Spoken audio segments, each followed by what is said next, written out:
अपने mutual fund को allocation कैसी होनी चाहिए? स्मॉल कैप में कितना हो, लार्ज कैप में कितना हो, फ्लेक्सी कैप में कितना हो? एक तो आप यही बता दीजिए लोगों को स्मॉल कैप होता क्या है, फ्लेक्सी कैप क्या होता है, लार्ज कैप क्या होता है? लोगों को ये भी आइडिया नहीं है बॉस। देखिए, भारत में ना 3 प्रकार की कंपनियां होती हैं, ठीक है।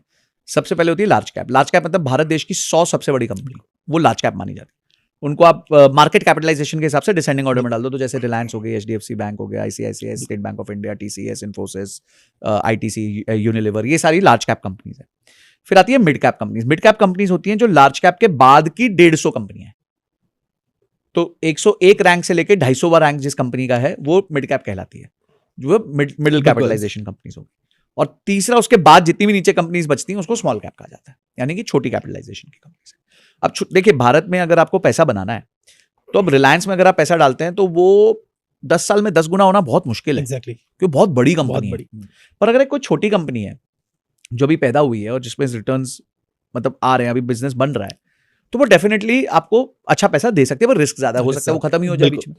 तो स्मॉल कैप कंपनीज में आपको अच्छा रिटर्न्स मिलने के चांसेस मिलते हैं, पर रिस्क बहुत होता है। मिड कैप कंपनीज में रिस्क कम हो चुका होता है और ऑब्वियसली रिटर्न्स के चांसेस भी कम होते हैं। लार्ज कैप कंपनीज वो होती हैं जिसमें रिटर्न्स के चांसेस तो बहुत कम होते हैं, पर रिस्क भी अगेन बहुत कम होता है। अब फ्लेक्सी कैप होता है इन सब की खिचड़ी, बिल्कुल, कि भाई थोड़ा लार्ज डाल दिया, थोड़ा मिड डाल दिया, थोड़ा स्मॉल डाल दिया। फिर उसके बाद आपके आते हैं जैसे एक मल्टी कैप होता है। मल्टी कैप में खिचड़ी में इंग्रेडिएंट सेट होता है, 25% large cap, 25% mid cap, 25% small cap और 25% एज पर दी इच्छा ऑफ फंड मैनेजर। तो पॉइंट क्या है कि आप जब भी फंड देखने जाओ तो आप ये देखो कि आपको किस तरह की खिचड़ी खानी है।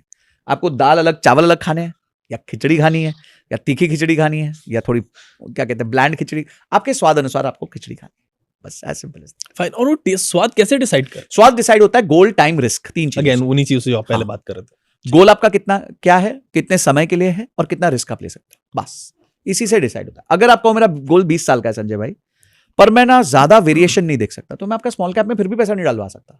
ओके। पर आप कहो संजय भाई गोल लंबा है, भरपूर रिस्क ले सकते हैं, चिंता मत करो, लंबा गोल है, तो हम स्मॉल कैप में एलोकेशन कर देंगे ज्यादा। सिंपल लॉजिक है।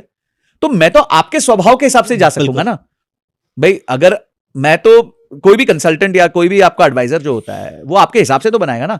अब वो आप जाओ किसी डाइटिशियन के पास, वो बोले यार आपको प्रोटीन खाना है, आपको नॉनवेज खाना, बोले यार मैं तो वेजिटेरियन हूं, तो बोले नहीं आप प्रोटीन ही नहीं खा सकते। ऐसा नहीं होगा ना, फिर उसको मेरे को प्लांट बेस्ड प्रोटीन देना पड़ेगा, या फिर उसको कोई सप्लीमेंट देना पड़ेगा। तो पॉइंट ये है कि मैं तो आपके अनुसार ही चल सकता हूं कि आपका क्या गोल है, कितना रिस्क टॉलरेंस है। अब मेरे पास कुछ लोग आते हैं, वो कहते हैं कि सर हम लोग ना अपने पोर्टफोलियो को 10% से ज्यादा करेक्ट होते हुए नहीं देख सकते, तो उनके पोर्टफोलियो में कभी भी 50% से ज्यादा इक्विटी रख ही नहीं सकते। एग्जैक्टली। बाकी आपको गोल्ड रखना पड़ता है, डेट रखना पड़ता है। तो अब वो बोले नहीं मेरे को 22% रिटर्न चाहिए, तो हाथ जोड़ते भाई 22 नहीं मिलेगा आपको, मिल ही नहीं सकता, क्योंकि आपका रिस्क ही नहीं उतना लेने का। तो ये 3 चीजें देखी जाती है। स्वाद अनुसार आपको हम खिचड़ी खाना, दाल चावल सब्जी मिठाई सब सर्व कर सकते हैं आपके स्वाद अनुसार। सर भाई अब बताएं कि इन्वेस्टमेंट जो है, स्ट्रेटजी हमने काफी बात करी इस पे, तो एक आम आदमी जो मोटिवेट हो रहा है आपकी बात से, जो समझ रहा है आपकी बात को कि मुझे फायर अचीव अगर किसी को करना है, अचीव फायर नहीं की बात नहीं कर रहा है, वो इन्वेस्टमेंट करने की बात कर रहा है, तो वो स्टार्ट कैसे करे? देखिए, स्टार्ट करें अपने गोल्स बना के। फाइनेंस में सबसे इंपॉर्टेंट होता है आपके गोल्स बनाना। आपको short term, mid term, long term, ultra long term. Short term में क्या आ गया, फॉर एग्जाम्पल किसी की शादी होने वाली है, किसी को गाड़ी खरीदनी है, तो ये शॉर्ट टर्म गोल्स हो गए। फिर हो गया mid term goals. Mid term goals ये हो सकता है आपको घर चाहिए तो घर की डाउन पेमेंट करनी है, आपको अच्छी गाड़ी खरीदनी है, या फिर अब आपको शादी करनी है, तो वो भी एक मिड टर्म गोल हो सकता है। फिर आपके लॉन्ग टर्म गोल्स हो सकते हैं, चिल्ड्रंस एजुकेशन एक लॉन्ग टर्म गोल हो सकता है, चिल्ड्रंस मैरिज एक लॉन्ग टर्म गोल हो सकता है, और अल्ट्रा लॉन्ग टर्म गोल हो सकता है आपकी खुद की रिटायरमेंट। तो आप ऐसे बकेट्स में कर दीजिए। इन सब बकेट्स के लिए आपको एक एसेट एलोकेशन करना पड़ेगा। एसेट एलोकेशन का मतलब होता है कि मेरा कितना पैसा कहां जाएगा। 2 तरह के बड़े एसेट होता है, एक होता है इक्विटी, एक होता है डेट।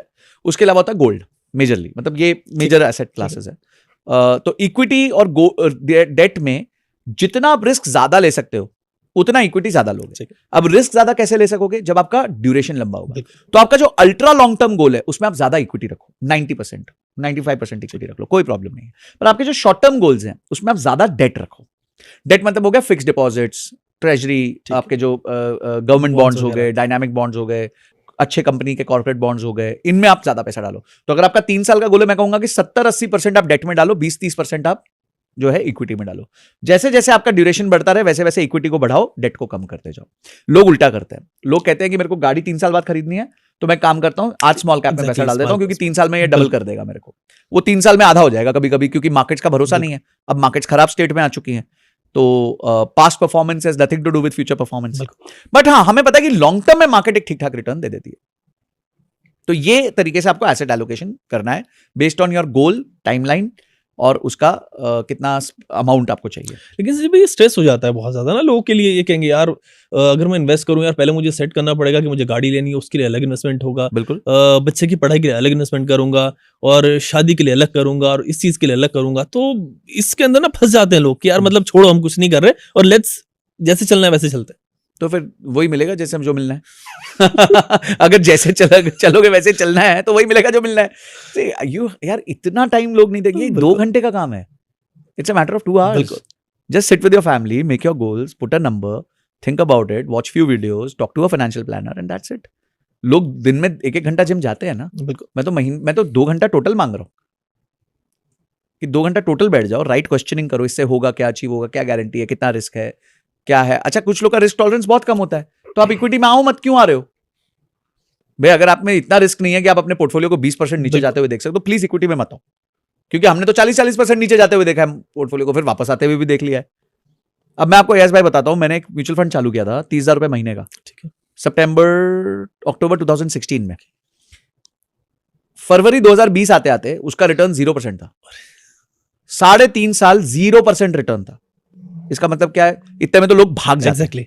अरे यार क्या पागल है, इससे अच्छा तो एफडी में डाल देता, ये कर देता, वो कर देता। अभी सर्कस खत्म नहीं हुआ, सर्कस चालू हुआ। मार्च आ गया 2020, पोर्टफोलियो 25% डाउन। कोविड वाला. बिल्कुल. तो सोचो 3.5 साल से पैसा डाल रहा हूं, 0 रिटर्न है, उसके अगले महीने 25% डाउन हूं, पर फिर भी एसआईपी नहीं रोकी। आज वो फंड में टोटल मिला के 30 लाख रुपए के आसपास गए हैं। 30,000 पर मंथ डाल रहा था और उस फंड की वैल्यू 80 लाख है। मैंने क्या किया, जब नीचे गया तब भी कुछ नहीं किया, जब ऊपर गया तब भी कुछ नहीं किया, तो चुपचाप इन्वेस्ट करता रहा। बिल्कुल. तो आई थिंक लोगों को ये समझना पड़ेगा कि इक्विटी में रिस्क है। आपका पोर्टफोलियो 20-20, 25-25% नीचे जा सकता है, पर आपको स्टिक रहना पड़ेगा, क्योंकि भारत कहीं खत्म नहीं हो रहा, यहाँ पे न्यूक्लियर बम नहीं गिर रहा, और न्यूक्लियर बम गिर गया फिर कुछ नहीं बचा. तुम्हारे को वैसे पैसे की जरूरत नहीं पड़ेगी, तुम चिंता मत बिल्कुल. करो। ठीक है, उस दिन के लिए गोल्ड रख लो, एग्जैक्टली. थोड़ा गोल्ड खरीद के रख लो, बस यही तरीका है। बिल्कुल. संजय भाई, आपने बात की कि पोर्टफोलियो नीचे चले गया, देन फिर पॉजिटिव रिटर्न आया, तो म्यूचुअल फंड में टिपिकली कितना टाइम लगता है पॉजिटिव रिटर्न्स के लिए? एक रिसर्च की गई थी कि 7 साल की अवधि में म्यूचुअल फंड कभी भी नेगेटिव रिटर्न नहीं देता। ओके. और मुझे भी यही लगता है कि कोई भी व्यक्ति अगर म्यूचुअल फंड में आए या म्यूचुअल फंड में निवेश करे, तो वो एटलीस्ट 7 से 10 साल का अवधि रखे। खासकर इक्विटी फंड्स में और risk, high risk equity funds में एक 7 से 10 साल की अवधि को मद्देनजर रखते हुए ही आए, नहीं तो मत आए।